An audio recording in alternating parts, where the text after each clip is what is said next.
Hi. Hey. Welcome back. We are so happy. Now we've got all four of us together here. So this is really fun because my sister and I each have our daughters with us. So this is great. And we're working on the book of Esther, continuing to work our way through. This week we're on chapters 7 and 8. Just to kind of recap where we were last week. Remember that Haman was invited to the banquet with the queen and the king and got mad again at Mordecai for not bowing at him. And so he sets out to destroy Mordecai, but then God, of course, intervenes, and Mordecai instead is honored for saving the king's life. Haman is humiliated and continues to kind of wallow in his bitterness and anger. And so now this week we're, like I said, chapters 7 and 8. And so this now, chapter 7 is the second banquet. Remember at the first one, Esther would not give the king the reason or her request, and she was going to do that at the second banquet. So here they are now. They are at the banquet, and so the king asks Esther, will you tell me what your request is? And it's interesting to kind of note here that Esther kind of prefaces her request. She doesn't just come right out with it, but she uses kind of a double if statement. She says, if I have found favor with you and if it pleases you. And then her request is that she wants him to spare, again, a two thing, my life and my people. I don't know why that double is, other than to kind of emphasize it, right? So I think what Esther is doing here is making certain that the king is open to hearing her request, and then also then kind of doubling down on that request and saying, look, it's not just for me, but this is for my people. So she starts to kind of reveal then who she is.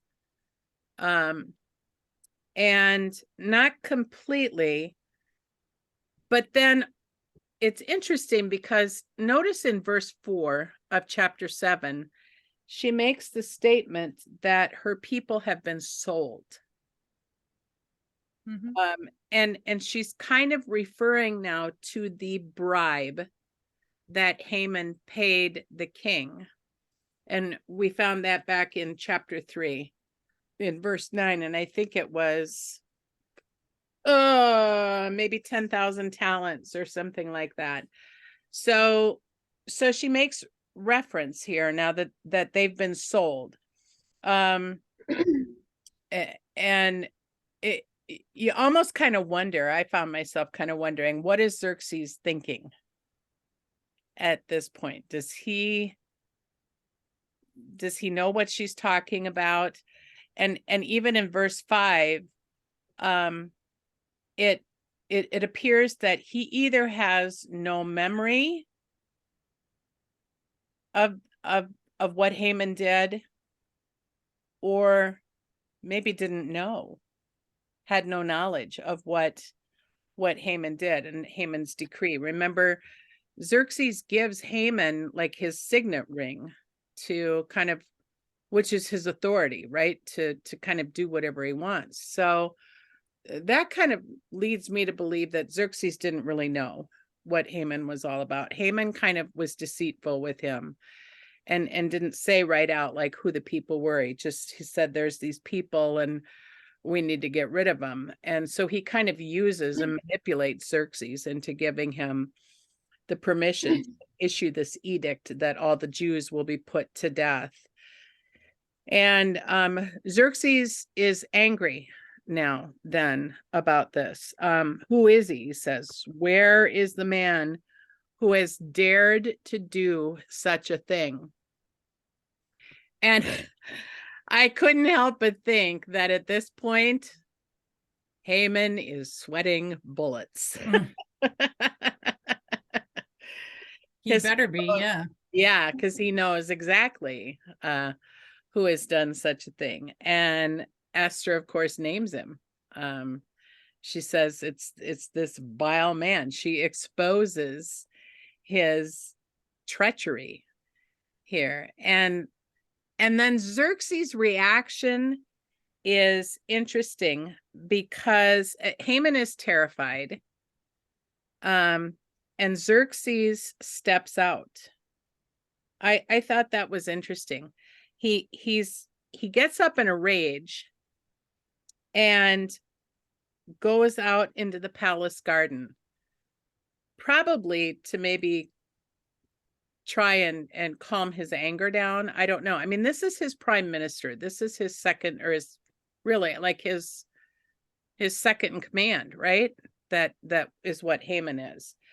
And so Xerxes, I think, has to try and figure out how he's going to best handle this situation.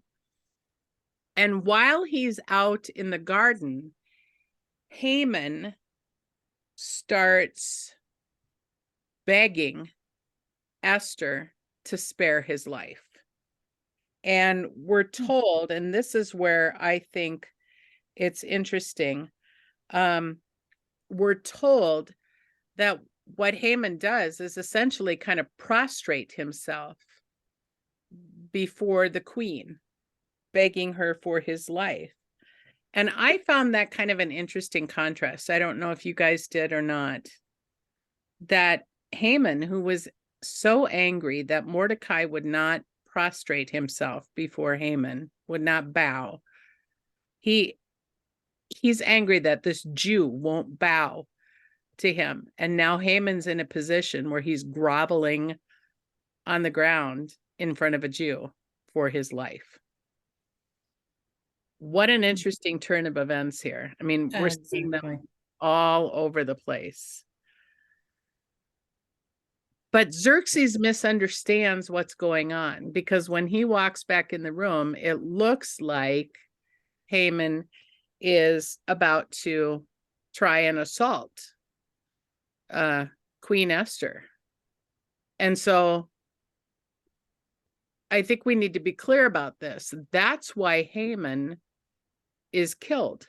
And of course Haman is. I mean, he's Xerxes calls in his guards or whatever, and they arrest Haman, and he says, oh, by the way, Haman built this 45-foot tall gallows.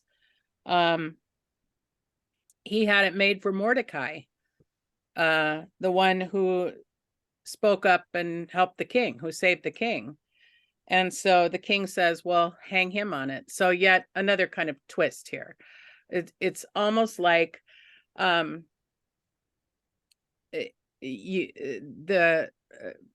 what Haman sowed is now what he's reaping.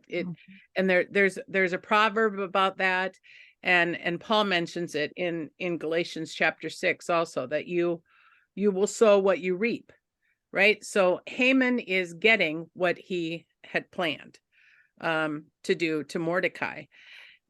But we need to be clear here that Haman is hanged or executed because of his perceived assault on the queen, not because of his plot against the Jewish people. I thought that was really interesting, because it was something that I hadn't picked up on before kind of studying this. And both of my commentaries pointed this out, that the reason Haman is put to death is because it appears that he's assaulting or going to assault the queen, not because of his plot against the Jews. So what do you think about that? Seems kind of interesting. Yeah, I just don't get that either. When I read through this, that I don't, huh. yeah, and I as guess I I just read made an it, assumption. that's really kind of how it looks, right? Xerxes is mad. Um, it says, like in verse 8, just as the king returned from the palace garden to the banquet hall, Haman was falling on the couch where Esther was reclining. The king exclaimed, "Will he even molest the queen while she is with me in the house?" As soon as word left the king's mouth, they covered Haman's face. So they like put a hood over him.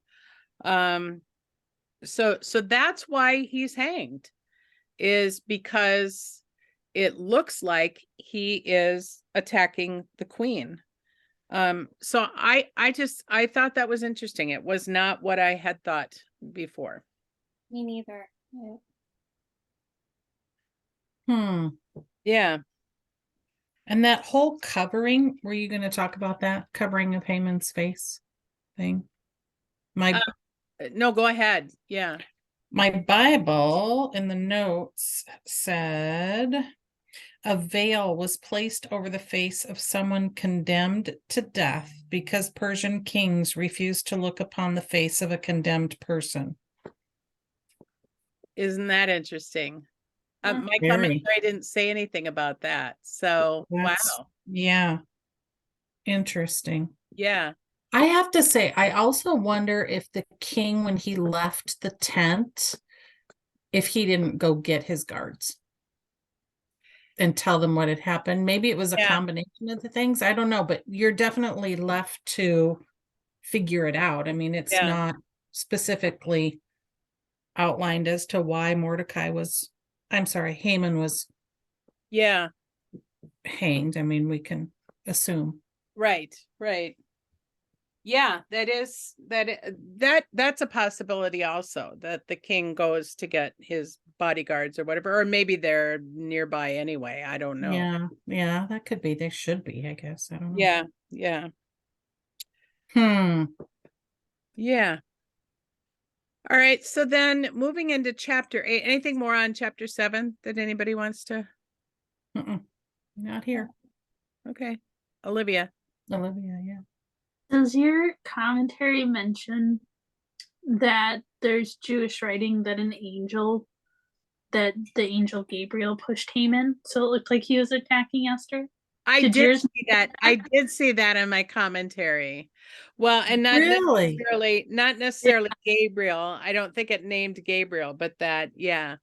My commentary did mention something, that it was supernatural intervention that pushes Haman into her. Yeah.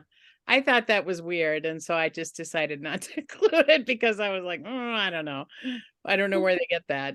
But It makes no sense out of everything else, quite honestly. yeah. Yeah. That's cool. That was it. Okay. All right. Well, now looking then at chapter 8. Chapter 8, now we see kind of what happens as a result. So at chapter 7, at the end of chapter 7, Haman is hanged. And then his estate, his house and all of his property and everything is given to Esther.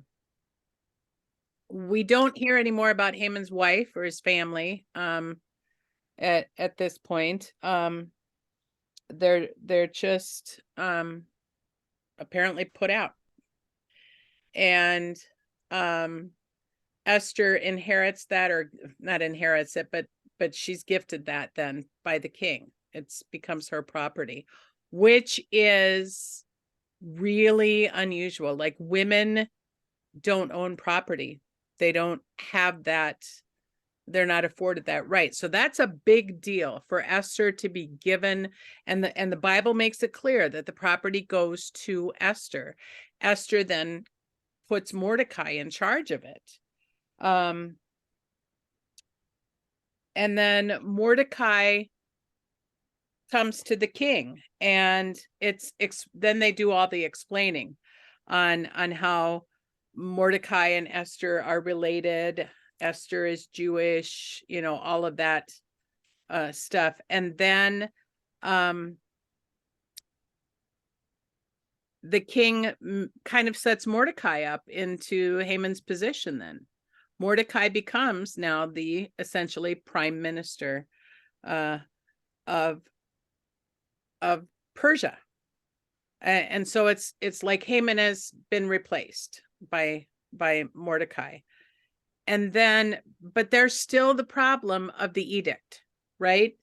The edict that was made, I mean, that went out. That was the king's decree that all the Jewish people were to be slaughtered, and all of their possessions and everything were to be looted. They were to be taken. And so Esther now has to plead with the king to rescind that, to take that edict away. And we're given a date here that then the king agrees that Mordecai should draw up a new decree that the Jews should not be killed, and in fact that they be allowed to defend themselves and to kill any of those who are seeking to attack them and take their property. And so the timing here that we're given, we kind of wonder when we read stuff like this on like, why did they include the timing on this? And I wrote it down. So it's issued, the new edict that Mordecai issues now is issued in the 3rd month on the 23rd day, which is 70 days after Haman's edict that went out. 7, of course, is a significant number in the Bible. It's a perfect number. And anytime you have a multiple of 10, that makes it even more significant. So this is God's perfect timing here that's working, that this new edict take place 70 days after the original one was issued. So it's a perfect thing that is happening here. And then also note that in verse 9, it says that this edict now also is written in Hebrew, in the language of the Jewish people, which indicates to us that the Jewish people who are there in Persia, these are the ones, of course, who have not chosen to go back to Jerusalem or to Israel.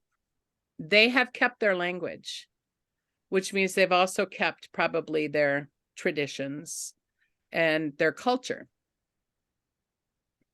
And so all of that happens, and then we get this kind of report now where the edict allows the Jews the right to assemble and protect themselves, and then they all have like a party in Susa. Mordecai leaves the king's presence. He's dressed in royal garments, and we're told the city of Susa held a joyous celebration because for the Jews it's a time of happiness. I mean, wouldn't it be? Like, you find out, that the death sentence that had been hanging over your head is erased.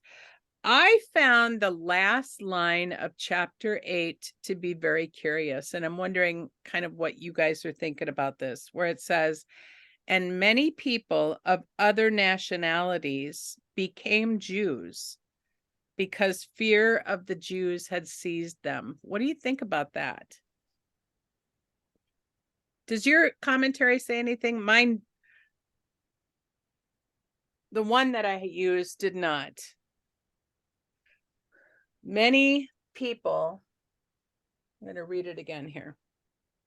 Many people of other nationalities became Jews because fear of the Jews had seized them. So it almost is implying that these people convert to Judaism in order to save their lives, right? Because they're worried that the Jews are going to kill them and plunder. Yeah, I kind of agree with that. My guess was they probably felt inspired by their religion, but my second guess is they probably became Jews because they feared for their lives. I think I agree with you on that, Aunt Jan. Yeah. Yeah. I was hoping that it would be that people would convert because of, like you said, Emma, of people being inspired. But I don't think that's it. I think they convert because they're afraid. And I Yeah, just find that really curious. yeah, now that I've kind of read this a little bit over, my first guess is that they became Jews because they are fearing for their lives, or what the Jews might do to Might them. do to them. Yeah. You never know what could happen. They could kill them, banish them, or whatever. Right. Right. My commentary says everyone wants to be a hero and receive praise, honor, and wealth, but few are willing to pay the price. Mordecai served the government faithfully for years, bore Haman's hatred and oppression, and risked his life for people.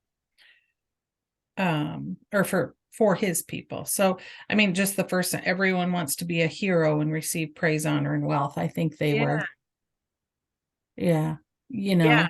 So that's an they're the interesting. superheroes. So now I want to be a superhero. Right. Right. And Probably it's felt envious to become a hero, but in order to become a hero, you have to like naturally do something to save. right. Yeah. I mean, everybody wants to align themselves like with the winning side, right? Mhm. We want to have the winning team be our team, the one that we were rooting for. We don't like cheering for the losers or whatever. Yeah. I just Everybody thought likes that to was lose. really interesting. Mine only talks about the first half of that verse, not the second half. And mine says it's because they saw God working on behalf of his people. They wanted the same relationship with God, but they don't explain the fear. Yeah.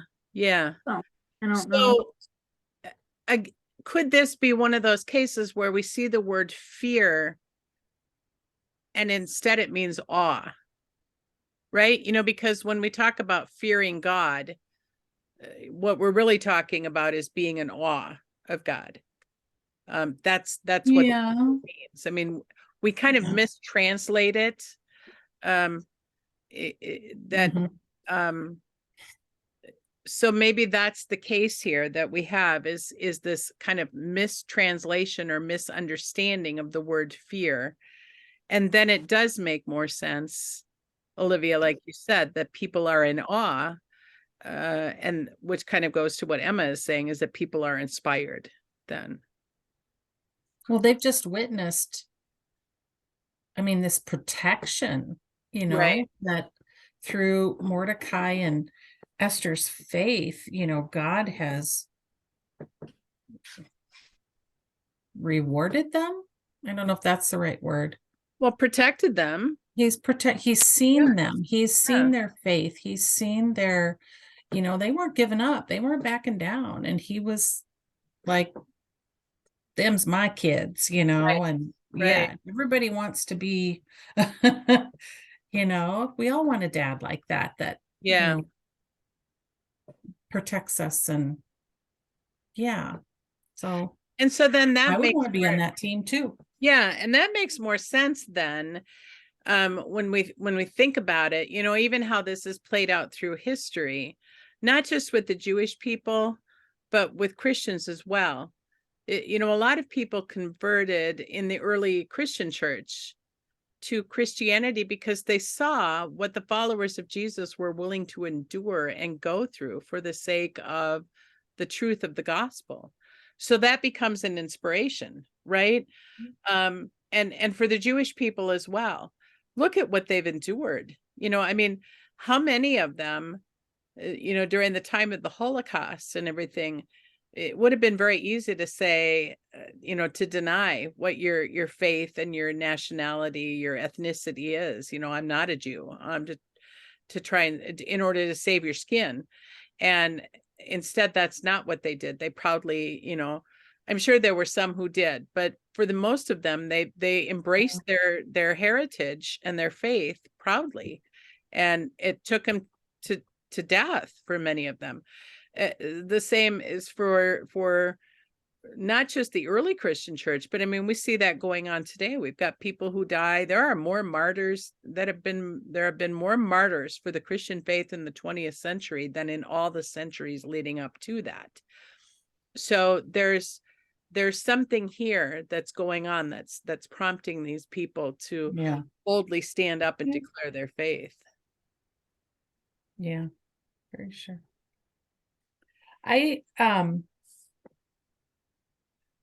That edict, the new edict that was written, my Bible says they were written in the script of each province and the language of each people, and also to the Jews in their own script and language. Yeah, which is a good indicator here that they had That was interesting, I thought. Yeah. Wow. They had kept their Hebrew language, even though they've been kind of assimilated into this culture. They've been here for many years now.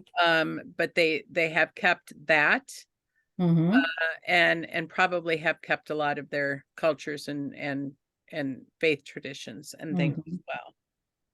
And I was going to look and I didn't. Did that original one go out in the language of the Jews? I'm looking. That is in. Dispatches were sent by couriers to all the king's provinces with the order to destroy, kill, and annihilate young, blah, blah, blah. It doesn't say. In chapter 3. Yeah. And starting in verse 12, on the 13th day of the first month, the royal secretaries were summoned. They wrote out in the script of each province and in the language of each people there it was. all Haman's orders to the king's. Yep. Yes. All right. But not there's no notice. The author doesn't take time to point out that it was written in the language of the Jews. Yeah. Not that first one. Yeah. Right. So that's kind of interesting as well. There's just so much depth to this book that I'm picking up here. You know, on the surface, when you read through Esther the first time, I mean, it's a wonderful story of courage and faith in the face of adversity and everything. But the more I've been kind of digging into it, the more I'm learning and finding out about it. There's just so many little nuggets in this book that are just mind-blowing, really. What's a satrap? Oh, it would be like a governor. Okay.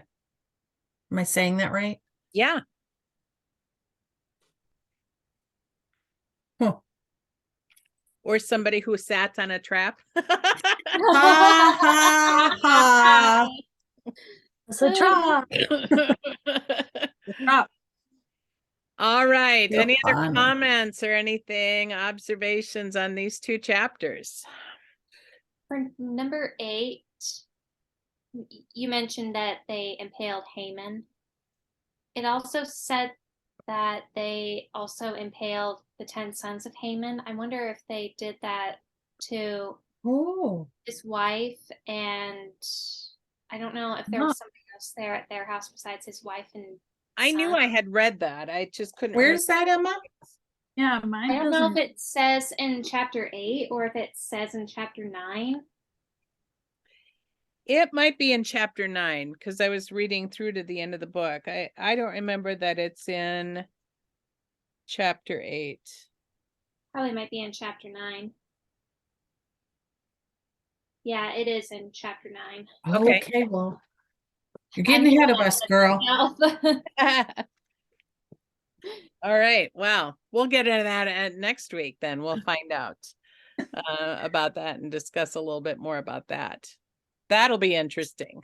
Maybe kind of revisit that. Remember, Haman was a descendant of that. Oh, what is it? I gotta look it up here. What was it?